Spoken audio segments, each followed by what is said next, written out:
15 जनवरी को होने वाला मनपा का चुनाव किसी भी राजनीतिक पार्टी के लिए बड़ा महत्वपूर्ण माना जा रहा है और इसी सब के चलते हर राजनीतिक पार्टी ने बहुत सोच समझ करके उम्मीदवारों को चुनावी मैदान में उतारा है और उन लोगों को उतारा है जिनकी क्षेत्र में छवि अच्छी हो, जिन्हें जनता मानती है और जानती है, पहचानती है।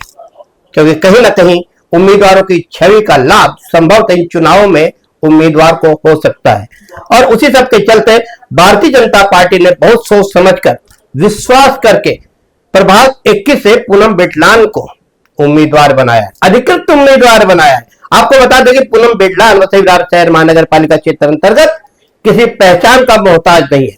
लगातार पिछले कई सालों से वह क्षेत्र में बेहद सक्रियता से काम कर रही है। हालांकि इन सारे मामले के बाद जो वर्तमान में चुनाव हैं, उन सब में पूनम बिटलान की भूमिका संभवतः क्या हो सकती है, किस प्रकार के उनके मुद्दे होंगे, किस प्रकार की रणनीति होगी और किस प्रकार से चुनाव लड़ा जाएगा। तमाम जानकारी प्राप्त करने के लिए आइए बात करते हैं प्रभाग 21 की भारतीय जनता पार्टी की अधिकृत उम्मीदवार पूनम बिटलान से। मैडम जी नमस्कार। नमस्कार। मैडम जी, आप पर भरोसा जताते हुए भारतीय जनता पार्टी के वरिष्ठ नेतृत्व के द्वारा आपको प्रभाग 21 से उम्मीदवार बनाया गया है, क्या कहना चाहोगे? मैं अपनी पार्टी का धन्यवाद करना चाहूंगी जो मुझे भरोसा दिलाया है। ऐसा मैं उनको भरोसा दिलाना चाहती हूँ कि हम लोग बहुमत से यहाँ जीत के आएंगे, क्योंकि उन्होंने जो मेरे ऊपर विश्वास दिखाया है पिछले 15-20 साल से, जो मैं और मेरे हस्बैंड अपनी पार्टी के लिए सक्रिय कार्य कर रहे हैं। सिर्फ जन सेवक के रूप में ही अभी तक हम लोग काम कर रहे थे यहाँ पे। आज हम लोगों को मौका मिला है कि हम लोग अपनी सत्ता यहाँ पे आने के बाद अपने विभाग में और उसके आसपास का जो क्षेत्र हमारे अंडर आया है उसमें हम लोग बढ़ चढ़ के जो भी कार्य, जैसे यहाँ पे रोड, आपको मालूम है रोडों की हालत कैसी है, रोडों पे लाइट नहीं है और रोड जो यहाँ एवरशाइन का एरिया है ना, वहाँ कैमरे यहाँ से लेके वहां तक होना चाहिए जो नहीं है, महिला सुरक्षा में जो आता है। और यहाँ पे हमारा एरिया ऐसा है कि बस्तियां बहुत ज्यादा है, नशे की लत बच्चों में बहुत ज्यादा है, रोजगार की कमी है, अच्छी शिक्षा नहीं है क्योंकि यहाँ स्कूल अच्छे नहीं है। आपको मालूम है प्राइवेट स्कूलों में लूट मची हुई है। बहुत सारी चीजें ऐसी हैं, अच्छी सुविधा। अभी सोचो हॉस्पिटल चिल्लाते रहते हैं कि हॉस्पिटल की व्यवस्था थी, अभी तक हमारे आमदार आने के बाद ये चीज आगे बढ़ी है, नहीं तो सिर्फ पेपर वर्क में ही दिखता था हमेशा कि हॉस्पिटल आ रहे हैं।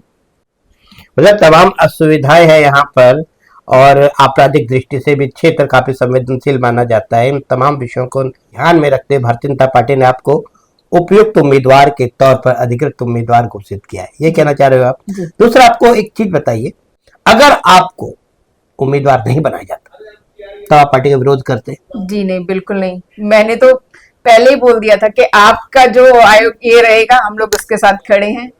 हम लोग पक्ष छोड़ के आज तक नहीं सोचा कभी जाने के लिए कहीं भी। टिकट का मतलब ही नहीं था। मैंने सामने से कभी एक फोन करके भी ये नहीं बोला कि मुझे टिकट चाहिए।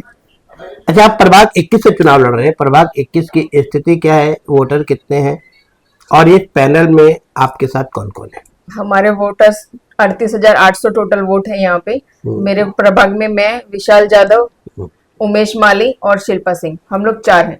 प्रचार किस प्रकार से चल रहा है? प्रचार अभी तक बहुत अच्छा रिस्पांस आ रहा है और लोगों की समस्याएं हम लोग जान रहे हैं, क्योंकि यहाँ पे लोग कैसे हैं, हमारे क्षेत्र में पानी की समस्या सबसे ज्यादा है क्योंकि कहीं भी पीने का पानी नहीं है। तो हम लोग भरोसा दे रहे हैं कि हम लोग बिल्कुल पानी लेके आएंगे। हम लोग अभी से नहीं लड़ रहे पानी के लिए, पिछले 15 साल से लड़ रहे हैं कि हमारे क्षेत्र को पानी की चाहिए। दूसरी चीज, रोड, आने जाने के लिए रास्ते नहीं है, एवरशाइन पूरा पानी से डूब जाता है। आप देखेंगे हर बारिश में एवरशाइन पूरा पानी से, ड्रेनेज सिस्टम बराबर नहीं है। हम लोगों को उसके ऊपर काम करना है। सीनियर सिटीजन है, सीनियर सिटीजन के लिए बैठने की व्यवस्था नहीं है, छोटे गार्डन तो होने चाहिए। बच्चों के खेलने के लिए टफ नहीं है। हम लोग 800-1000 रुपए देते हैं बाहर खेलने के लिए 2 घंटे का। कम से कम नगर पालिका से हम ऐसा व्यवस्था चाहते हैं कि कम से कम 200 रुपए में हम लोग अपने बच्चों को खेल सके कहीं पे। पैसा बहुत मायने रखता है गरीब वर्ग के लिए। पिछले कुछ सालों के दौरान किस किस प्रकार के कार्य आपने किए आम जनता के लिए? मैं अभी तक कम से कम 20 साल से जुड़ी हूँ, लेकिन मेरी संस्था के माध्यम से हम लोगों ने बहुत सारे काम किए हैं। मैं उसमें से कुछ आपको बता सकती हूँ। जैसे बाढ़ आई थी कोल्हापुर सांगली में 2019 में, वहां पे हमारा 2 ट्रक भर के राशन, पानी, दवाइयाँ, कपड़े, जितनी जरूरत हो सकी हम लोगों ने वहां पे सहायता पहुंचाने की कोशिश की है, घर घर जाके। उसके बाद अपने यहाँ पे जब कोविड में लोग, ऐसा लग रहा था कि कोई किसके आगे पीछे नहीं, सब अपना देख रहे हैं, उस टाइम पे भी हम लोगों ने अपने पक्ष के साथ मिलके घर घर में राशन पहुंचाया, जरूरतमंद लोगों को दवाइयां पहुंचाई, कोविड वैक्सीन के कैंप लगवा के बिल्डिंग में, और जो बस्तियां हैं लोगों को घर घर जाके वैक्सीन लगवाई हम लोगों ने।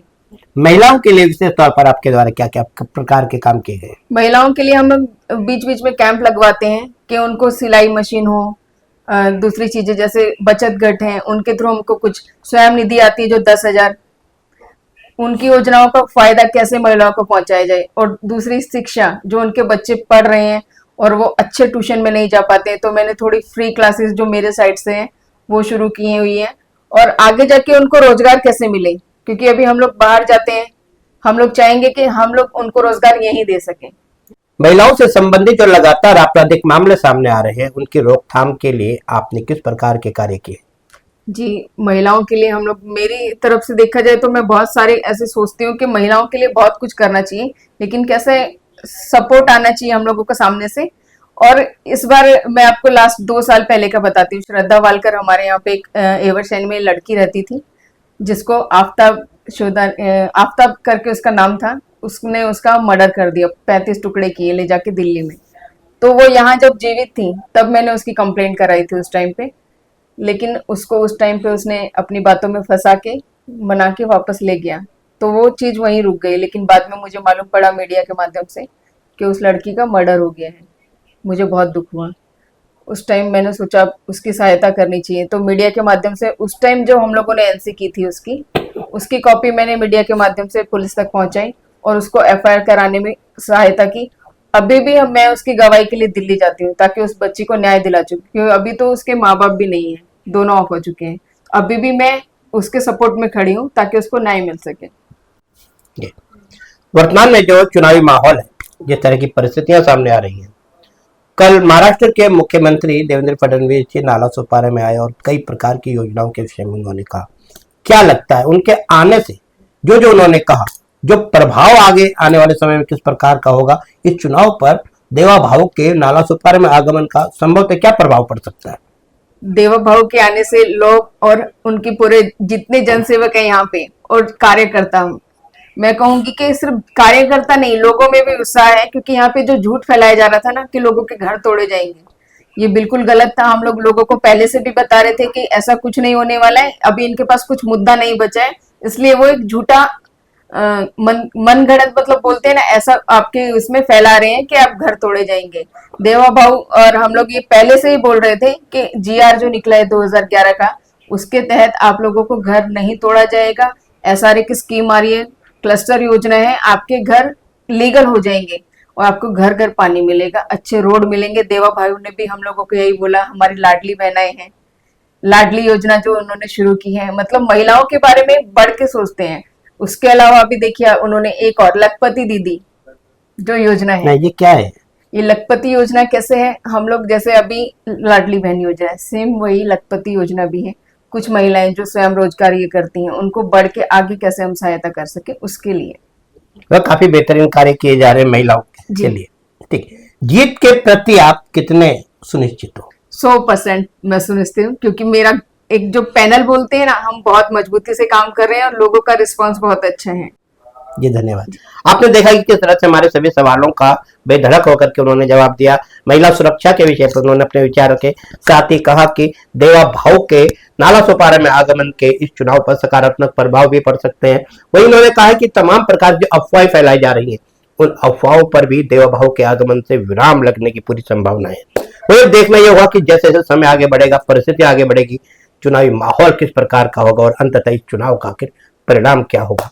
तमाम जानकारी लेकर हम फिर आपके समक्ष हाजिर होंगे। तब तक के लिए इजाजत दीजिए। नमस्कार।